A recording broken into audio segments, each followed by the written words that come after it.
Берүүбүздү улантабыз достор. Биздин башкы демөөрчүбүз болгон KG Group курулуш компаниясынын башкы директорунун орун басары Өмүров Марат Жеңишовичти биз студиябызга чакырганбыз кененирээк маалымат алуу үчүн. Саламатсызбы? Саламатчылык. Кош келипсиз. Көргөнүбүзгө абдан кубанычтабыз. Кандай жүрөсүз? Биз да абдан кубанычтабыз. Рахмат сиздерге. Биз биринчи эле сурообузду бергибиз келип атат. Ушу объектлердин 10дон ашык объектлерди куруп атпайсыздарбы? Канча пайызга бүтүп калды? Рахмат, бүгүнкү күнгө чейин дээрлик 11 турак жайыбыз бар. 3-ө толук бүткөрүлдү. Алардан калган 8-өнүн 5-өсү бу жылы бүткөнү турат, жылдын этеги боюнча. Канча пайызга бүтүп калды ошондо? 50 пайызга бүтүп калды? 60-70 пайызга бүткөрүп калды. Жалпы сандан айтканда. Ошол бүткөн объектлерди, негизги объектлер тууралуу фото отчетту кайсыл сайттан алсак болот? Сөзсүз түрдө биз багы кардарларыбыздагы өзү Бишкек шаарында жайгашкандар бар, же болбосо аймактан келген кардарларыбыз бар биздин, же болбосо чет өлкөдө жашап ошол бизден батир алгандар бар. Биз сүрөттөрдүн отчетун болсо ар бир айдын аягында ар бир турак жайдын өзүнчө тартып, кайсы деңгээлге жетип калганына курулушунда. Ошо KG Group өзүбүздүн расмий сайтыбыз KG Group-KG сайтынан алып, ар бир кызыккан өзлөрүнө тиешелүү турак жайларды тандап, кайсы абалга келип калганын көрсө болот. Кандай иштер болуп атканда байкап турсак болот турбайбы? Жакшы, ана мындай суроо бергим келип атат. Ушу кризиске карата сиздерден ушундай антикризистик сунуш дагы иштеп чыккан экенсиздер. Ошол кандай болот? Ооба, антикризистик сунуш бул сомдун негизинде жүргүзүлүп атат. Биз дагы өзүбүз Кыргыз Республикасынын жараны болгондон кийин, Кыргыз Республикасынын ичинде жашагандан кийин өзүнүн улуттук валютаны өтө баалашыбыз керек. Бул биринчи демилге болду. Өкмөтүбүз да ошол демилгени ошол учурда колдоп, бардык жерлерге ушул сомдун кунун долларга каршы карата кунун жоготпош үчүн сомго өтөлү деди. Биз дагы болсо мындан кийинки келишимдердин баарын сом негизинде жүргүзүп жатабыз. Сиз сунуштаган каржы кризисине каршы болгон сунуштарыбыз болсо 34.500 сом, бир чарчы метрине 34.500 сом каралды. Бул багы 100%дык кардар төлөм учурунда дээрлик азыркы күнгө салыштырмалуу $460 айланат экен. Бул болсо абдан ооба.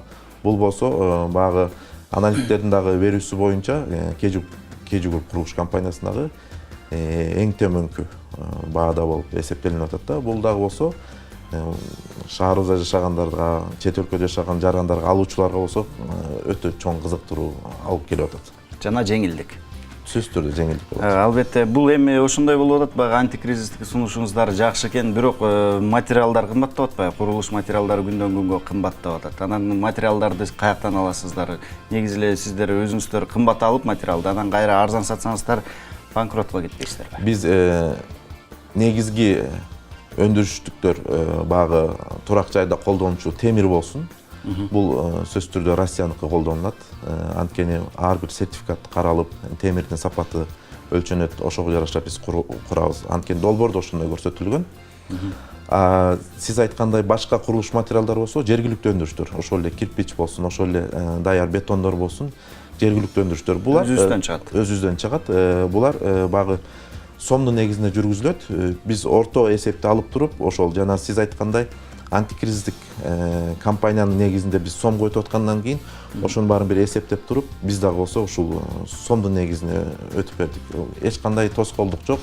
Буюрса, бул каржы катчылыгынан эртерээк чыгып кеткенге аракет кылып атабыз. Ошондо өзүн өзү актайбы компания? Сөзсүз түрдө өзүн өзүн актабаса да биздин негизги максатыбыз Нияз мырза элибизге көбүрөөк кызмат кылуу. Биз актайт дегенден пайда көрүү эмес. Жок дегенде ошол алып келген киреше ошол татыктуу кардарга татыктуу үйдү салып берүү.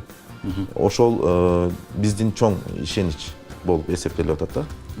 Жакшы, анан кийин ошо KG Group курган объектлерди көрүп дагы жүрөбүз, байкап дагы жүрөбүз, курулуп аткандарын дагы көрүп калабыз дегендейчи. Анан кийин ушундай формалары үйлөрдүкү такыр башкача да. Бул боюнча кимдер иштейт? Биз ар бир турак жай салынаардан мурун бир долбоордон өтөт, бир проект деп коебуз, чийилет, анын стили, формасы, дизайны. Биз чындыгын айтканда өзгөчөлөнгүбүз келет.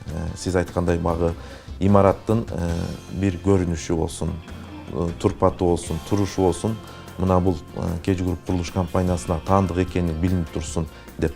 Буюрса тандалма иретинде шаарыбыздан ар кайсы көчөлөрүндө болсо ушул сиз айткандай өзгөчөлөнгөн бир имараттар, кооздугу боюнча, сырты боюнча, ички келбети боюнча абдандай өзгөчөлөнгөн бир имараттар турарына ишенебиз.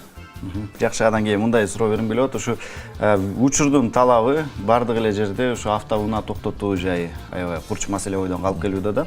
Сиздерде ошо үйдө канча адам жашаса, адам эмес эми канча батир болсо, ошончо сандагы унаа токтотуучу жайлар каралган. Унаа токтотуучу жайлар ар бир имараттын жертөлөсү деп коет, алдыңкы этаждарында каралган. Андан сырткары сөзсүз түрдө сиз айткандай ал жетиштүү эмес.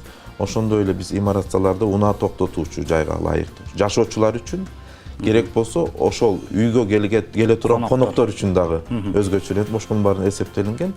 Бул жактан багы шаарыбыз кысылып баратат күндөн күнгө, бирок ошол биринчи негизги маселе. Кардарда ошону ойлойт. Унаа токтотуучу жайы кандай? Балдардын ойногон жерлери кандай? Же болбосо багы бала бакчага, мектептерге жакындыгы кандай? Ошолордун баарын ойлонуштур. Биз дагы болсо ошол магазин болобу, соода тармактары болобу, ошолорго жакын жайгашкан жерлерди ойлонуп туруп ошого жараша иш алып барабыз. Жакшы, ал эми балдар ойногон аянтчасы кандай болуп атат? Балдар ойногон аянтчасы, мисалы үчүн бизде келгенде кардар биринчи макеттен үйдү карашат. Мисалы үчүн бүт эле үйдө. Ошол жерде көрсөтүлгөн болсо балдар ойночу аянтчалар, бала бакча оюн жерлери сөзсүз түрдө ошол макеттин негизинде, проекттин негизинде биз алып беребиз. Жакшы, анан кийин ушу магистраль деп коебузбу? Токомбаев көчөсү деп кыргызча аталат экен. Ошол жакта дагы бир жакшы объектиңиз бүтөөр алдында турат да. Ошол объектти көрүп эле мындай көз чаптырып кызыгабыз да. Ушундай жакшы салынган. Ошол проектти ким иштеп чыкты эле негизи?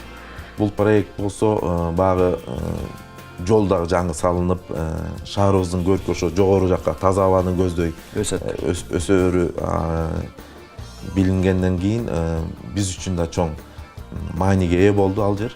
Ушу жетекчилик ушундай демиле көтөрүп, болгондо дагы социалдык кызматкерлерге деп бөлүп берели деп, жана жогоруда айткандай төмөндөтүлгөн баада. Азыр болсо бир имаратыбызда толук сатылып бүткөн, Кудайга шүгүр. Азыр төлөмдөр уланып жатат. Ушул демилге өзүбүздүн жетекчиликтен, колдоо болсо элибизден. Жакшы, анан кийин мындай суроо бергим келип атат. Негизи ушу сиздердин объектилер биз билгенден фундаменти куюлуп баштаганда эле баардык батирлер сатылып кетет экен да. Анан кийин ушу кээ бир инсандар бар да, бүткөн үйдөн үй алсак болот эле депчи. Анан кийин бүткөн үйлөрдүкү деле бар экен, бирден экиден батирлер табылат экен, бирок баасы кымбатыраак болуп калат экен да. Багы мындайча айтканда узартылган мөөнөттө берүү маселеси кандай болуп атат? Кыска болуп калат экен. Жана ошондой эле ипотекалык ушу компаниялар менен ипотека алса болобу сиздерде? Бизде мындай ипотекалык, мисалы үчүн бизде кредит деген термин жок. Багы үстөк пайыздуу нерсе деген жок. Болгону багы сиз айткандай, багы биринчи турак жай башталардан мурун келип алып, ошол бүткөнгө чейинки мөөнөтү создуктурулуп берилет. Бул керек болсо 24 ай, 30 айга чейин созулат. Ошондо мындай кардарларыбызга жакшы болмок да, баягы улам азастан төлөгөн убактысы узун болгону менен мындай чөнтөккө катуу урбайт да. Биз айтып атпайбызбы, биз буюрса салууну улантабыз. Салууну улантабыз, биз дагы ойлоп жатабыз, төлөө мөөнөтү дагы биз аз улантсакпы деп, алыстатсакпы деп, көбөйтсөкпү деп. Мисалы үчүн азыркы күндө 24 айга чейин болсо, кийинки жылдары, же болбосо кийинки салына турган турак жайларда бул 36 айга чейин бул кардарын да төлөгөнгө мүмкүнчүлүгү түзүлөт. Жогору айтканда сомдун негизинде. Сиз айткандай, көп деле билинбестен 2 жылдын ичинде, 3 жылдын ичинде өзүнө таандык бир батирлик болуп калат. Булардан жакшы. Ооба, жакшы нерсе, ошону ылайым эле ишке ашырыңыздар. Себеби дегенде көп жаштарыбыз, бардык эле көпчүлүгү жаш үй бүлөлөр ошондой да, 2 адам иштейт, анан кийин биринин айлыгын бирөө батирге берип коет, ушинтип коюп эле анан кийин жашап атышпайбы. Ал эми сиздердики болуп калса жакшы болот эле да. Ай сайын батирге төлөгөндөй эле төлөй бермек, бирок бир канча убакыттан өзүнүкү болуп калмак да. Ошондой болот, ошондой болот. Биз айткандай, ошол башында төлөм баштай берет дагы, анан кийин багы сиз айткандай, аз мамлекетибизде иштеп чыгып атпайбы, ипотекалык насия деп кой. Бул мамлекеттин да колдоосу керек. Бул жеке эле турак жайга эмес, башка компанияларга дагы бул сунуштар түшүшү керек. Албетте эгер иштелип чыккан болсо бул механизм, биз ушунун негизинде иш алып барганга даярбыз. Жакшы экен, анан жана нерсени тактап койгум келип атат. Пай убактысы канчалык узун болсо деле үстөк үстүнө кошумча акча албайбыз деп атасыз. Жок, андай нерсе жок. Пайыздык ченем деген нерсе жок бизде. Эгер батирдин наркы кандай болуп бычылган болсо, кардар менен ОЗЭК түрүндө алгач, анан кийин жазуу түрүндө келишим түзүлгөндөн кийин эки тарап макулдугу алынгандан кийин, бул сиз айткандай баягы узатылган мөөнөткө чейин төлөө жеңилдиги болот. Бул абдан жакшы нерсе. Бул башка өлкөлөрдө дагы колдонуп келген. Эми Кыргызстаныбызга дагы бул жаңы кирип жатат. Биз муну ишке ашырабыз деген ойдобуз буюрса. Ылайым эле ишке ашсын. Анан кийин мындай дагы суроо берим келип атат. Сиздерде жылытуу системасы кандай? Борборлоштурулганбы же кандай? Борборлоштурулган турак жай имараттарыбыз бар. Жана өз алдынча жылытуу негизинде салынып аткан турак жай имараттарыбыз бар. Бунун баары ошол келишим негизинде көрсөтүлгөн. Кээ бирөө ооба өз алдынча турак ысытууну да тандашат. Азыр мисалы үчүн бул жылкы кышыбыз абдан жеңил өттү, жылуу өттү. Кээ бирөө мисалы үчүн багы бизде дагы өзү имарат абдан жылытылган үчүн көп деле энергия сарптабайт. Мындай анализ жүргүзөлүчү эми. Борборлоштурулган ушундай жылытуу системасы менен өз алдынча жылытуу системасы. Эки үй. Анан кийин кээде ушундай болот экен, багы бир үйгө эле бардыгын бөлүп туруп, анан кийин ар бир батирге чачыратып коет экен да.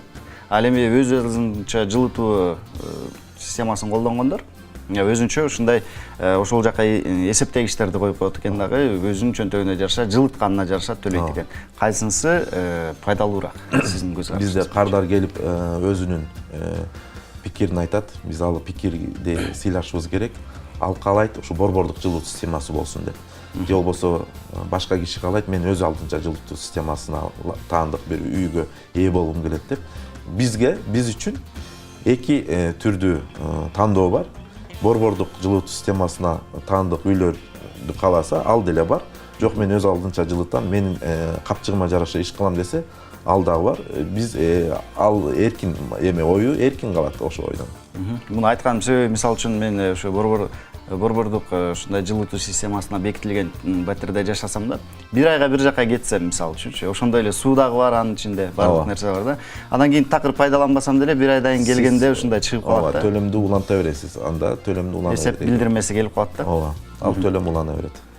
Ошон үчүн демек экөөнүн тең өз алдынча ушундай бир жакшы жактары бар. Жакшы жактары бар. Ооба. Жакшы жактарын көргөнгө аракет кылалы. Рахмат сизге.